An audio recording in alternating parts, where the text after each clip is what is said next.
I'm not sure what to do with my hands.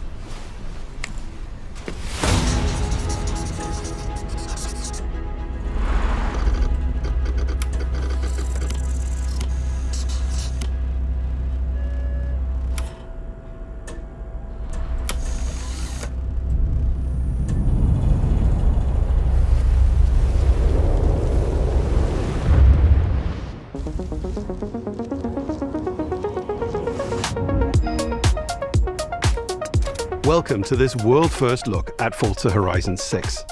I'm Torben Ehlert, Design Director for Forza Horizon, and I can't wait to show you what the teams at Playground Games and Turn 10 have been working on. And I'm Don Arceta, Art Director for Forza Horizon.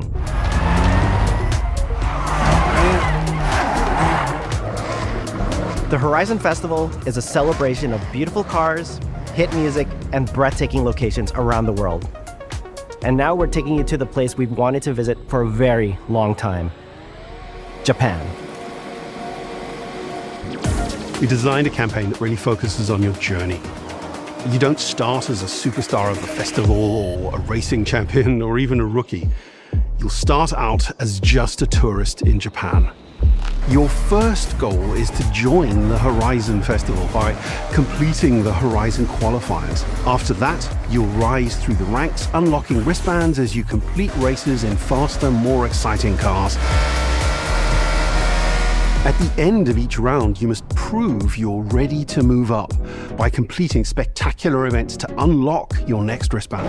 These include classic Horizon showcases and our new Horizon Rush events, where you show off your skills on thrilling obstacle courses, like this one at the docks in Tokyo City. When you finally earn your gold wristband, you get access to Legend Island, an exclusive region of the world with unique events, tracks, and areas to explore, and that will be a true accomplishment. Throughout that journey, all of Japan outside the Horizon Festival is yours to explore at your own pace. So, let's talk about the location we've all been waiting for. Japan is the ideal location for our biggest, most exciting game yet. Full of beautiful landscapes and stunning contrasts of rural and urban, modern and traditional. This is our largest map, full of verticality, diverse biomes, seasonality, and breathtaking driving experiences, elevated by Japan's unique car culture. So we knew from the start that we wanted to deliver the most compelling and authentic game possible. To help us create those experiences in-game, we sought out advice and insight from people who've lived with Japanese car culture their entire lives. As someone who grew up in Los Angeles and Tokyo, both cities known for car culture, I developed a passion for cars early. I've also worked extensively supporting creative collaborations between Japanese and Western video game studios. Over the course of production, I had many conversations with the team about the nuances and the details of Japanese culture and how to reflect these in Forza Horizon 6. As an example, when we discussed naming options for the player home at Tokyo Docks, we discussed the building number, picking 7 and 8 because those two numbers are considered fortunate in Japan. In fact, these numbers are also part of a well-known Japanese proverb, Nana Korobi Yaoki, which means never give up. When our team builds a Forza Horizon game, we focus on the essence of the place, what makes it special and unique. At the start of production, our team traveled to Japan to capture reference for everything. Time lapses of real Japanese skies, photogrammetry of trees and geology, scans of roads and buildings, and things as simple as water kick-up and the way fallen cherry blossoms respond to passing cars. From these references, we then work to capture the soul of those places, adapting it for Horizon's open-world gameplay. And since Japan is home to driving experiences unlike anywhere else, that process begins with the roads. Inspired by the C1 Loop, Ginkgo Avenue, and mountain passes, like Mount Haruna and Bandai Azuma. Then we layer in the details around them, creating a world where every road leads to discovery. For this game, we've built our biggest urban area yet. Our Tokyo city is 5 times larger than anything we've designed before, with multiple districts, each with a unique identity. We work to create a city where every road, every corner, and every shortcut is fun to drive and a delight to explore. Seasonal change in Japan is dramatic, and these changes are widely celebrated in local culture. We've captured that in games so that you'll see those changes reflected in the world around you as you explore. That sense of exploration is at the heart of the game. Everything you find on your road trip in Japan is something for you to collect. Cars, houses, landmarks, mascots, and more, all tracked in your adventure journal. Japan's car culture is one of the reasons we've been so excited for this location. And Forza Horizon 6 will feature more than 550 cars at launch. Those cars will have new body kits, new Forza Aero, and the ability to paint liveries on windows. We've also fully overhauled our roster to be better balanced across all performance classes, from D to our new top-end R-Class for track-focused cars.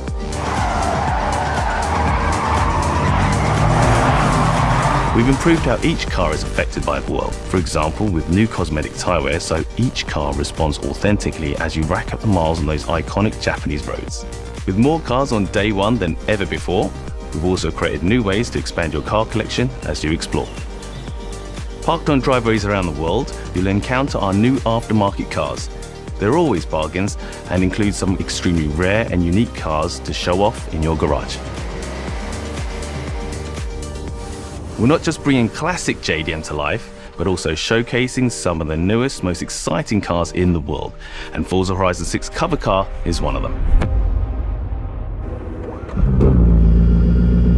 The GR GT is a race-derived road car that combines motorsport performance with road-going excellence. And our game is the ideal place to experience the most modern iteration of Kazoo Racing's relentless pursuit of Japanese engineering perfection.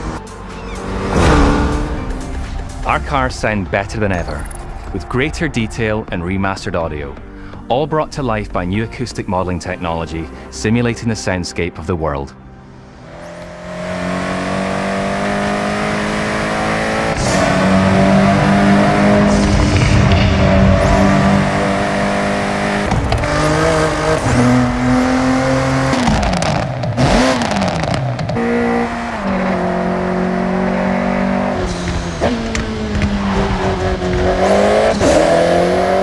Music is a huge part of the Horizon Festival, and we're curating a diverse track list from around the world, including exciting Japanese artists, so you can choose your perfect soundtrack, whether racing, cruising, or drifting. And to complement the visual contrast of our map, we've captured extensive field recordings across all 4 seasons in Japan, creating a rich and truly authentic world for you to experience. In Forza Horizon 6, you'll have new ways to shape that world with features that let you make a life for yourself in Japan. Our new customizable garages are the perfect place to do that. You'll find one of these at every player house, big enough for multiple cars, where you can freely decorate the entire space. And when you're done, you can invite your friends over to see what you've built. But the ultimate place to express your creativity is the estate. This mountain valley starts off completely empty and overgrown, but once you unlock it, you can build and decorate directly in the open world here. and anything you construct is permanent and visitable by your friends. Our teams are fully committed to Forza Horizon being the open-world driving game for everyone. We'll be carrying forward all of our accessibility features from previous games. We'll also be adding in new options like proximity radar for competitive players and auto drive for players who want to lean back and appreciate the world in motion. Our major new accessibility feature is customizable high contrast mode, making the open world of Japan visually accessible to everyone. No matter how you and your friends play, you can customize Forza Horizon 6 so you can play together. Japan is world-renowned for its car meets, like Daikoku, and inspired by these experiences, Forza Horizon 6 will include new open-world car meets. These are places where you can show off your cars and characters, download tunes and liveries, and even buy a copy of the cars you see. Then head out together to explore, where you'll find classic events like street races and our new Toge battles, iconic nighttime races down Japanese mountain passes.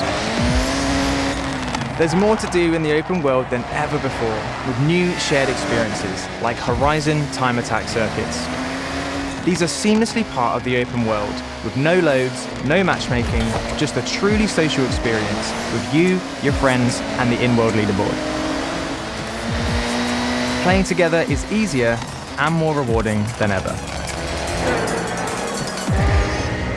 Forza fans are incredibly creative, making everything from liveries to race events and scenic locations to explore. To support your creativity, we've added the ability to start building from anywhere, as well as loads of other player-requested improvements, all of which are also available in the estate and the customizable garage. We also know you love to collaborate, so in Forza Horizon 6, we're making building fully multiplayer.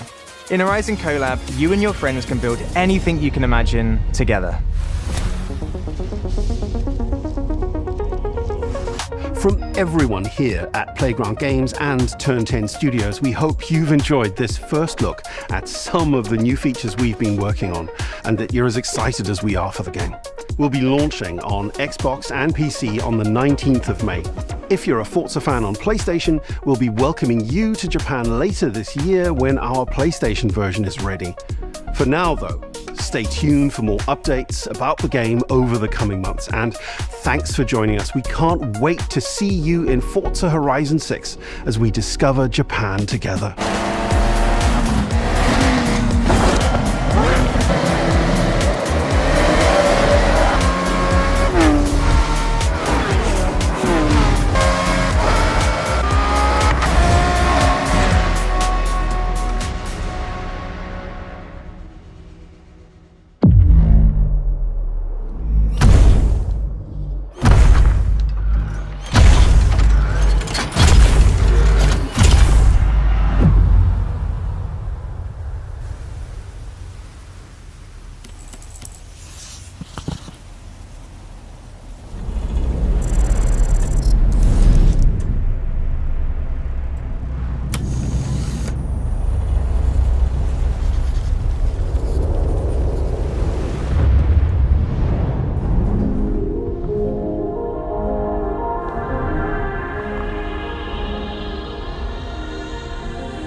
皆さんこんにちは。ゲームフリークのゼネラルプロデューサー大森茂です。ここは東京にあるゲームフリークのオフィスです。ビースト・オブ・リンカネーションはかつてない新しい体験を作り出すことに主眼を置いたゲームフリーク独自の取り組みギアプロジェクトから生まれた新しい挑戦です。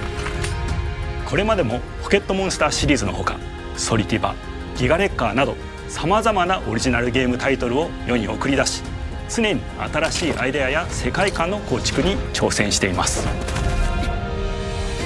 ビースト・オブ・リンカネーションはまさに新しい体験ができるゲームです。遠い未来、文明崩壊後の汚れに侵食された日本、そして一人と一匹のアクション RPG というゲームプレイで構築されています。この美しくも過酷なビースト・オブ・リンカネーションの世界で皆さんにも臨場感あふれる冒険を味わっていただくことができればと心から願っています。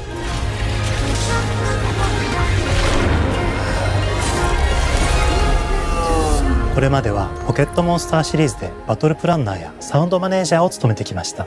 ただ新しいゲームに挑戦したいという強い衝動もずっとあったんです。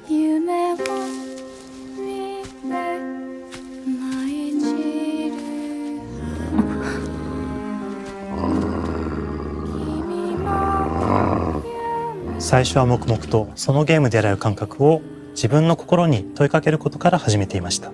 世界観もキャラクターもゲームデザインも決めずに、ただどんな感覚がいいんだろうと探っていました。そうしているうちにぬくもり、頼もしさ、そして寂しさが入り混じったような感覚が最もしっくりきたんです。自分の心に反応しました。隔離された主人公エマとこの世界を一緒に旅していくぬくもりのある相棒クーもその過程で生まれました。古島からビースト・オブ・リンカネーションのコンセプトを聞いてとても興味を惹かれ、すぐに参加しようと心に決めました。長年ゲームフリークではポケットモンスターシリーズを通じて生き物やパートナーを描いてまいりました。しかし今回のプロジェクトでは過酷な世界を相棒と共に旅をするという体験を目指しています。汚れと呼ばれる寄生植物が蔓延している世界がかつての文明の廃棄を覆い尽くすほどまでに植物が生い茂った過酷な環境となっており、ダイナミックな移動が要求されます。このような経緯で地を張って自由に操ることのできる鶴のような神をエマの能力にすることになり、プロトタイプも出来上がってきました。そしてそれがエマという人物のバックグラウンドとキャラクターデザインを形作っていったんです。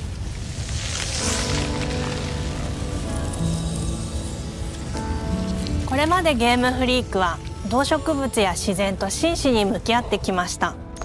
形状を自由に変えられて武器のように鋭くなりつつも美しい、そんな中核となるモチーフとして植物を選びました。ただ単に美しい植物を風景で表現するだけではなく、遊びにも植物を取り入れました。しっくりとくるモチーフを見出し、ゲームデザインとモチーフを紐づけることはポケットモンスターシリーズの開発を通じて培ってきた重要なステップです。モチーフが決まった段階でコンセプトアーティストの幸田一馬さんご協力のもと、この世界のビジュアルを形作っていくことにしました。エマとクーの姿を思い描いた時、自然に支配される世界の舞台として日本がぴったりだと考えました。日本の昔から続く山々に囲まれた自然豊かな風景と SF が入り混じった世界をエマとクーが歩く姿を自然にイメージできました。さらに植物をモチーフとした重要な存在として、植物と動物が融合した生物でもある腐植体も出来上がっていきました。腐植体のデザインは当時私が注目していたデジタルアーティストの森田裕樹さんにお願いすることにしました。世界の舞台を作ると同時にエマとクーの物語を作り上げていきました。ストーリーの舞台は西暦4026年の日本です。遥か昔に発生した汚れという名の寄生植物の影響で人類の大半が消滅した後の世界です。エマは腐植体を狩り、その汚れを自分の体に封じ込めることができるという特別な能力を持っています。ただそれがゆえにエマは恐れられ、人々が住むコロニーから隔離され暮らしています。エマと彼女の相棒となるクーは日本の東の地で出会います。またそのクーの目的がこのゲームの謎の一つでもあります。名前は何だ？クーだ。クーから目を離さない方がいい。ああ、分かってる。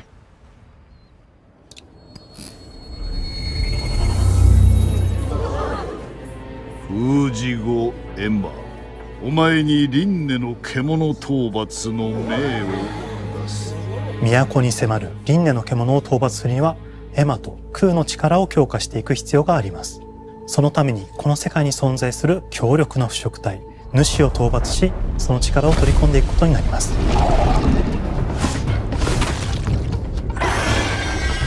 汚れを封じることができるエマにしかできない特別な役目です。腐植体はこの世界の F の対象であり、最も象徴的な存在です。汚れに寄生されて巨大化していった生物たちです。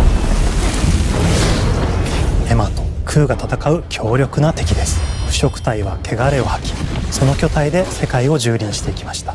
腐食体の中でもひときわ大きい主と呼ばれる存在は、植物を操り自身の支配地域に汚れの森を呼び出します。汚れの森に入ると周囲の環境がガラッと変わります。手強い腐食体が襲いかかり、プレイヤーの行く手を阻むのです。そしてこの世界にはゴーレムというもう一つの勢力があります。ゴーレムは過酷な世界を生き残るため、かつての人間が魂を機械の体に転送した姿です。2000年の間に凄まじい戦闘技術を身につけましたが、一方で魂は劣化してしまっていて暴走しています。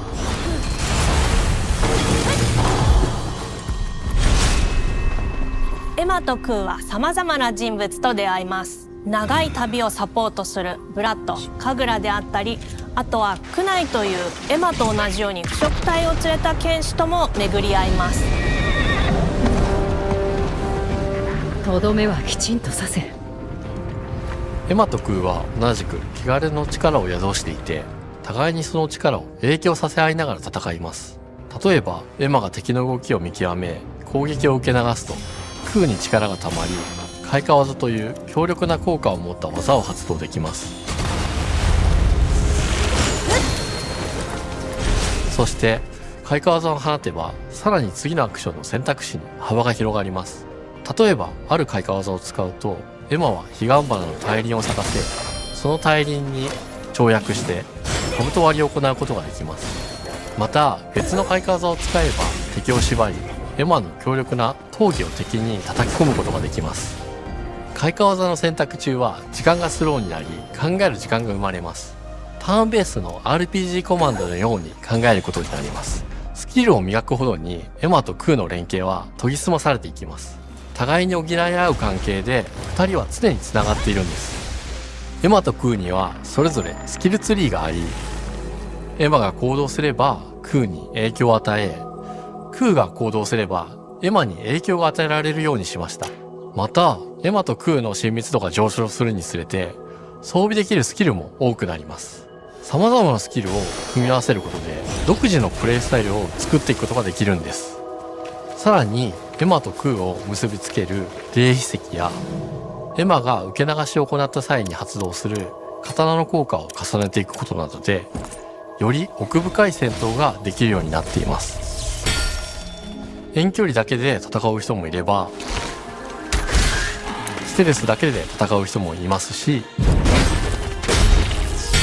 常にエマで戦闘を仕掛ける人もいれば、クーを先行させて戦わせる人もいます。エマとクーでどのような装備でどのような霊秘石と組み合わせて戦うのか、プレイヤーの皆さん次第です。皆さんがどんな意外な組み合わせを生み出すのか、今からとても楽しみです。遥か昔に汚れに追い尽くされた美しくも過酷な新たな世界。企画構想から6年間、私たちはこの世界に数えきれない秘密や奥深い魅力を散りばめることに全力を注いできました。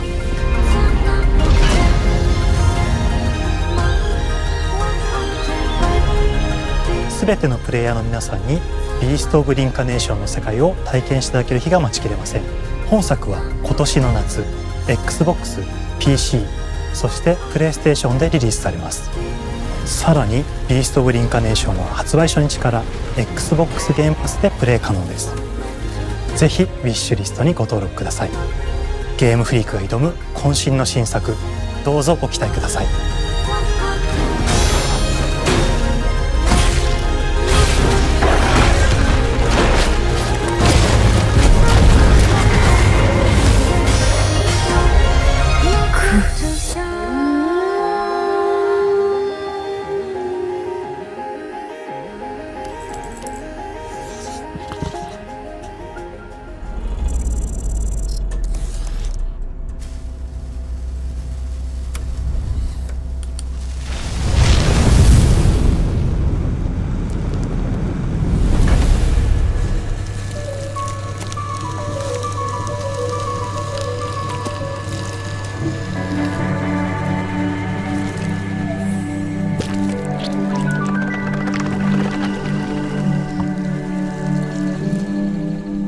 Oh, hello. I'm Tim Schafer, founder and studio head at Double Fine Productions. And this is Elsbeth Larkin, senior tools programmer and junior in-house ceramicist.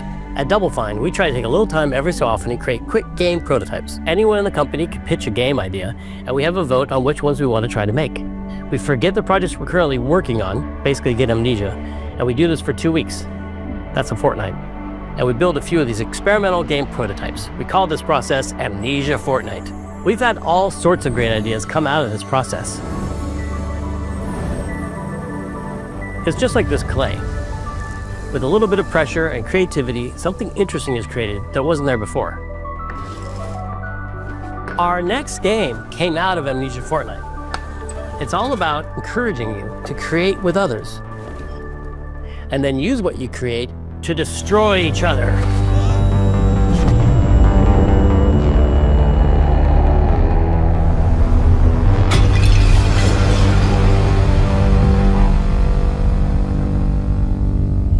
Don't worry, it's easy to make a new pot if you're playing Kiln, our online multiplayer pottery party brawler.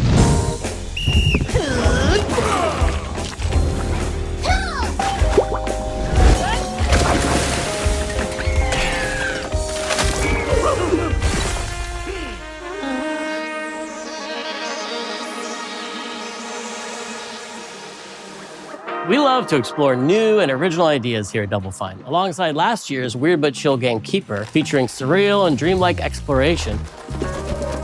Kiln is the other side of that coin, bringing high-energy, expressive multiplayer action.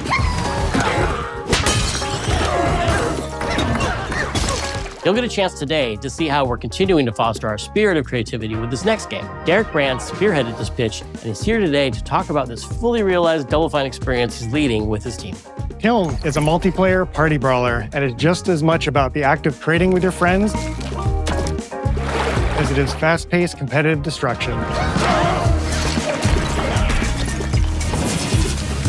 We built this game to respond to your creative design choices, as well as your relentless cruelty to anthropomorphized clay pots.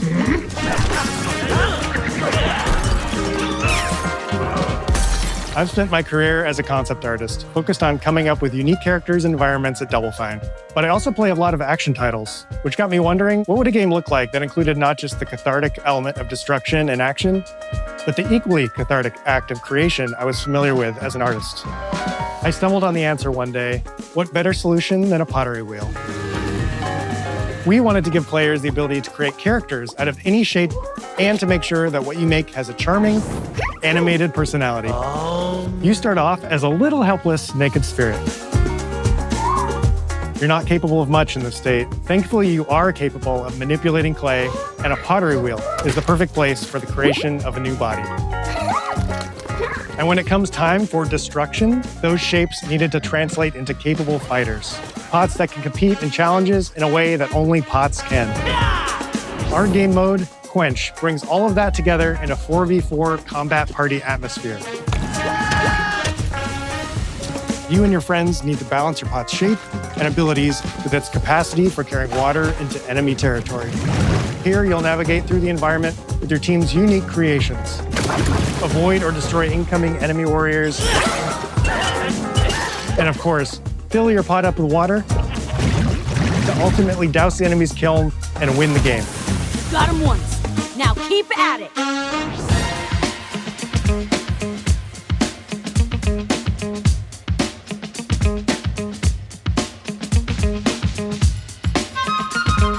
With Kiln, we wanted to give players what we know they've always wanted from Double Fine. A best-in-class pottery sim, of course. With this strange concept came lots of design challenges, though, because it's a game about pots that have to transform into bespoke ceramic warriors. We had to figure out how to make an art tool, a character builder, and a loadout system all together, while keeping the whole experience approachable for anyone, not just pottery masters. After many iterations balancing simulation with arcade-like simplicity, we landed on a design that lets you feel like a master potter who can easily make any pottery shape you could dream of, even if you've never seen a potter's wheel. It's weirdly satisfying. We've carefully married the clay technology with the behavior of the sculpting tools and controls to make sure anyone can pick it up in seconds. Refine it with sponges, shapers, and straight edge tools to get specific and make it yours. As you sculpt, you'll notice the game recognizing the different shapes you've made. It'll automatically detect when you're shaping things like cups, vases, bowls, and many more. So that means we had to ask ourselves, if I was a vase, and this vase that I just made was now my body, what can I, as a vase, do?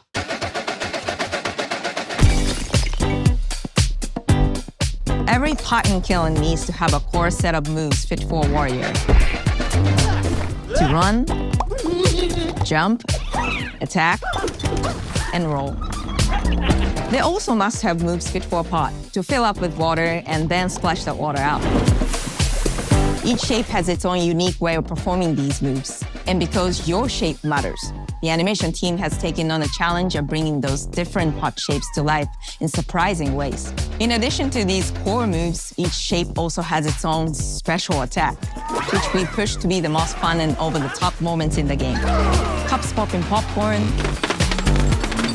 bottles turning into swords, jugs blaring like megaphones, plates flinging pies. Everyone's shape is doing something different and exciting.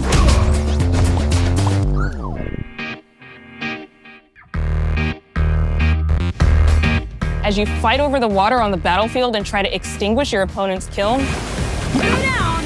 One to go. you'll have to pay attention to each map's unique nuances. Our mantra of shape matters carries over into our maps. We specifically designed our maps to integrate with how you choose to play and what pot you choose to play as. So you'll see things like secret tunnels that only fit certain size pots and pathways that are only traversable with certain shapes. You'll fight on fractured, floating pieces of ancient history, like an ancient Greek nightclub fit for Dionysus. It's even got a dance floor. Navigate Athena's giant strategic war map, inflating sponge warriors with water to rearrange the battlefield to your advantage. Fight in the Egyptian god Set's dingy punk venue, complete with a mosh pit where only one pot can emerge unbroken. Leverage your unique creations. Everything from your size, your capacity to carry water, your speed to cross the battlefield, and other choices you can make will define how you want to approach your playstyle. Do you want a team full of large cups, maximizing your dousing potential? Go back down, baby. Or a team of tiny ninja saucers ready to quickly smash up anything that gets in their way? Or a unique combination you've discovered that balances power and splashability? If you're skilled enough to end up at the enemy kiln with lots of water, you can unleash a powerful super splash ability that does tons of damage and makes the kiln vulnerable to further attacks, letting you and your team dunk on the enemy kiln to either win big or turn the tide and make a comeback. And that is how it's done. At the end of a round, the cycle of creation and destruction loops around again, and now you're back in the wedge, a multiplayer lobby where you can hang at the wheel and make something cool with your friends. You've just earned XP points and chips from battle. Now you can load up on art supplies and expand your pot-making options.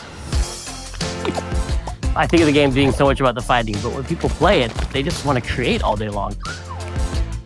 Our decoration system was designed to support your creativity. As we did with the design of the sculpting process, we looked to the Pottery Studio for inspiration.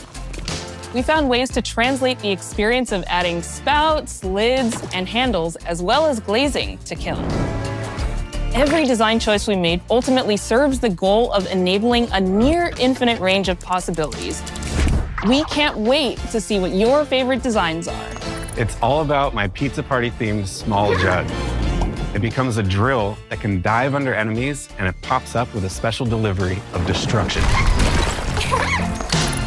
I love a medium jug, a simple handle, a 2-layer watermelon glaze, and I'm ready to bring the good vibes into the chaos. My favorite is the large vase. It has a UFO-like animation, and it's great for team defense and protecting your bigs.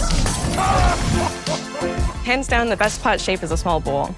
It's perfect for sneaking past enemies. Plus, its ice cream theme special is so cute.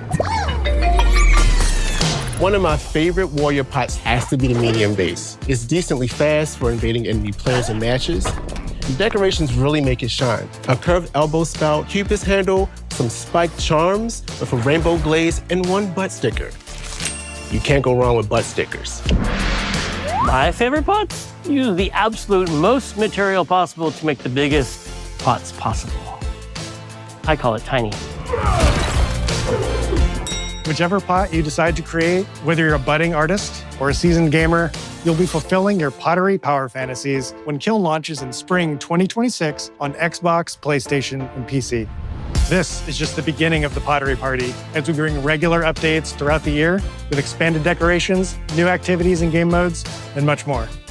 Creating is more fun together, and we'd love your help sculpting this experience. Be on the lookout to throw down with fellow Double Fine fans and join the Double Fine Action Insiders for an even earlier look and a chance to play in our closed beta very soon. You want me to say it 5 times? That's mean. Am I supposed to? Okay. This game is called Kiln, an online multiplayer party brawler, online multiplayer party brawler. I'll never do it twice. Okay, I can do it again. Online multiplayer party brawler. It's getting better. Online multiplayer party brawler.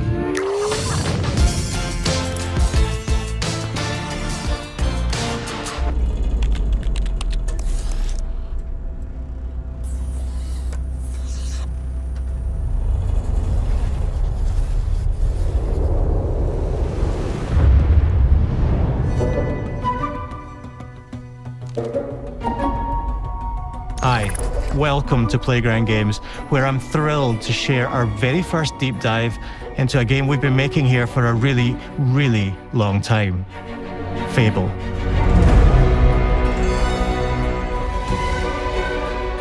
Playground Games is renowned for fun, immersive, and visually stunning open-world experiences.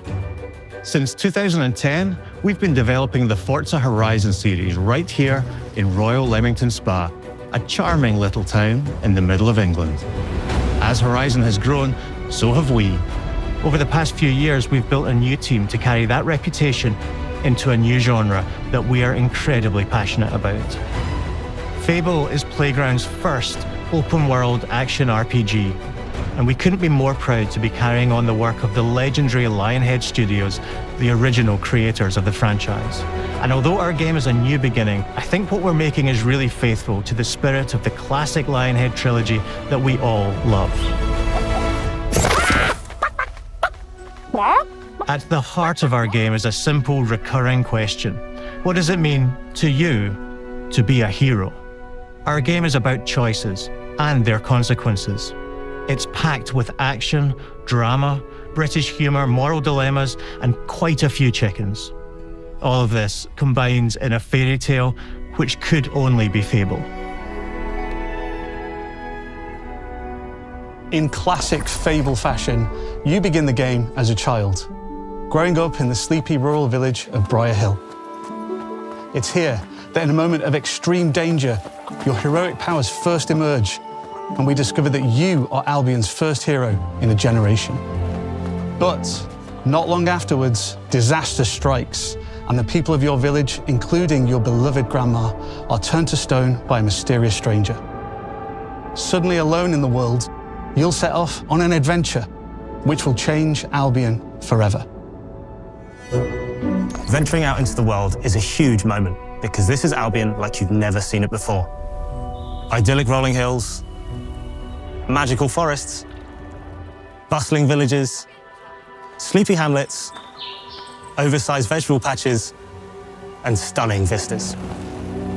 And because our Albion is truly open world, for the first time, you'll be able to explore this rich and detailed world seamlessly, with the freedom to go where you want from early in the game.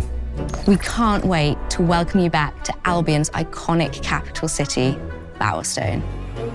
Home to Fairfax Castle, the Old Clock Tower, and the legendary Heroes Guild. It's a huge city, full of contrasts, rich and poor, nobles and commoners, royalty and criminals. You'll spend plenty of time here during the game, as you discover the secrets of the Heroes Guild and its reclusive guildmaster, Humphrey the Golden. In the north of Albion, you'll find mountains, craggy coastlines, spooky marshes, and the bleak, windswept city of Bloodstone. Here, you'll meet the leaders of two rival gangs, vying for power, and uncover the secrets of the sinister but extremely well-organized Cult of Shadows. Our Albion is beautiful, handcrafted, and richly detailed. In Albion, heroes are special, different. They're stronger than regular people. They're more skillful, more charismatic. More importantly, they're those rare humans who can harness and use magic in the world around them. They have the power to do what they want. And so do you. In our game, we want you to play as the hero you want to be. And that starts with being able to choose how your hero character looks. So, in Fable, you'll be able to pick from a range of different character heads and customize your clothing, hair, skin tone, tattoos, and scars, so the hero you play represents you. But as well as your appearance, you can be the hero you want to be through the way you play, through the skills and abilities you learn, and through the weapons you use. Just like the classic trilogy, heroes in our game fight with a combination of strength, skill, and will. Seamlessly blending melee and ranged weapons with magical abilities gives us style-weaving combat, allowing you to show off your personal playstyle against single opponents and large groups of enemies alike. Melee is at the heart of our close quarters combat. You'll use light and heavy combos, often knocking enemies off balance and executing stylish finishers. Swap to your ranged weapon to bypass enemy guard and deal with troublesome flying enemies. And of course, you'll be able to unleash your powerful spells to both manipulate and devastate your opponents. We're excited to be bringing back some fan-favorite adversaries for you to fight.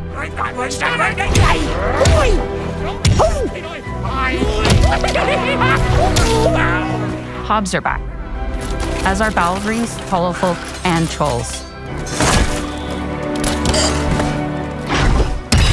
And we're adding brand new enemies too, like this fearsome cockatrice, a giant fire-breathing chicken. Each enemy family is different, with their own weaknesses to exploit and defenses to overcome.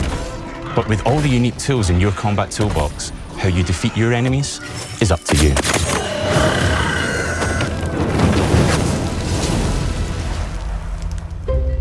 But there's more to being a hero in Albion than fighting, so much more. When we talk to people about their favorite memories of the original games, so many of their stories were about the stuff you can do when you weren't just being a hero. The normal, everyday stuff which happened when you interacted with the people of Albion. For me, what I remember most vividly are the inhabitants of Albion and the things you can do with them, or to them.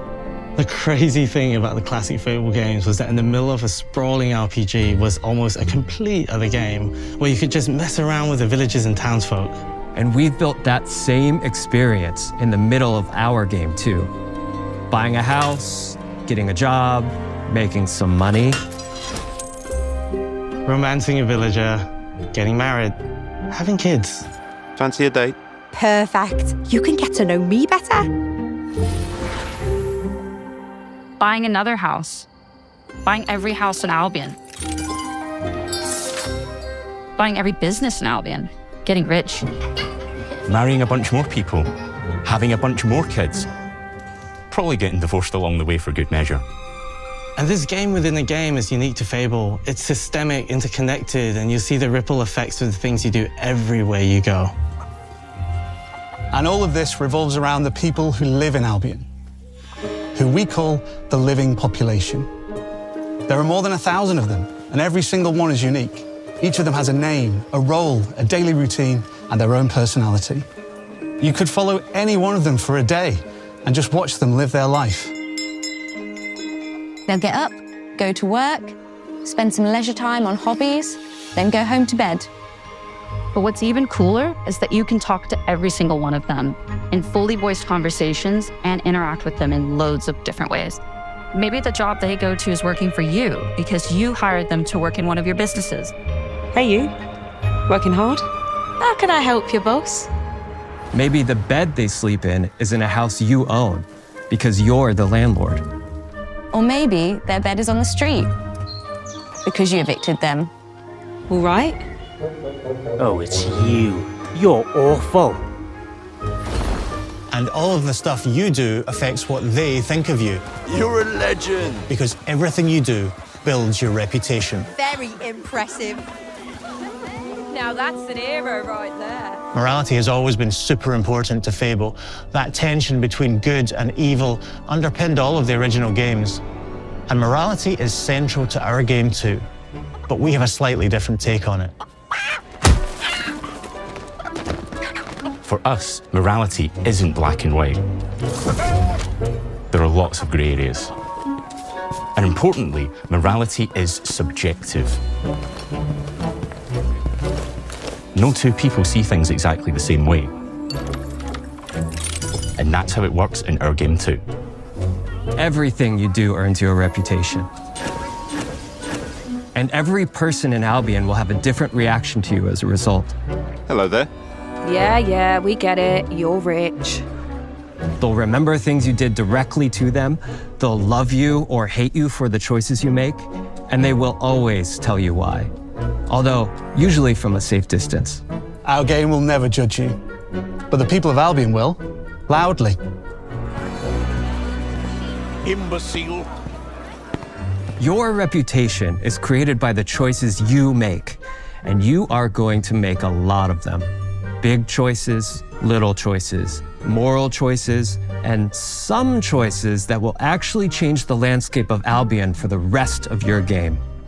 We call this idea, your choices change the world. Let's give you an example.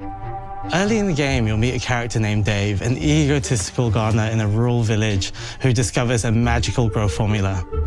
He accidentally turns himself into a giant and becomes a big problem. It'll be your job to deal with him, and ultimately it will be your choice whether to kill him or to spare him. If you kill him, his giant corpse will lie on the farmland just outside of town for the rest of the game. And that is going to affect house prices. It will also affect what a lot of the villagers think about you. Especially Dave's sister. In Fable, the choices you make will define you. What does being a hero mean to you? At Playground Games, we've built a pedigree for beautiful, immersive, open-world experiences. Yes, they've typically involved sports cars, but this is a passion project for all of us here. Every member of this team, which we've built from scratch, has two key things in common: a deep love for the franchise and a burning desire to bring it back. We're making this for Fable fans just like us, but also to introduce Fable to gamers who've never played the series before. It's been great to finally tell you a little about the game we're making. There'll be much more to share as we get closer to our launch. I'm excited to tell you today that Fable is coming to Xbox, PC, and PlayStation in autumn 2026. From all of us here, thanks for watching.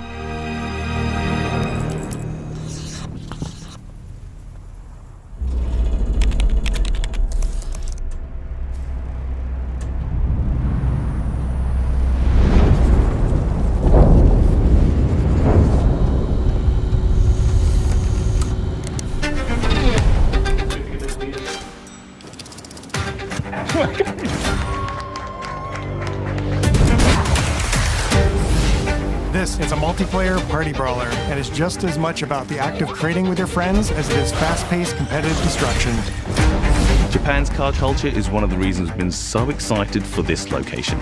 Forza Horizon 6 will feature more than 550 cars at launch. さまざまなスキルを組み合わせることで独自のプレイスタイルを作っていくことができるんです。 You can be the hero you want to be through the way you play, through the skills and abilities you learn, and through the weapons you use.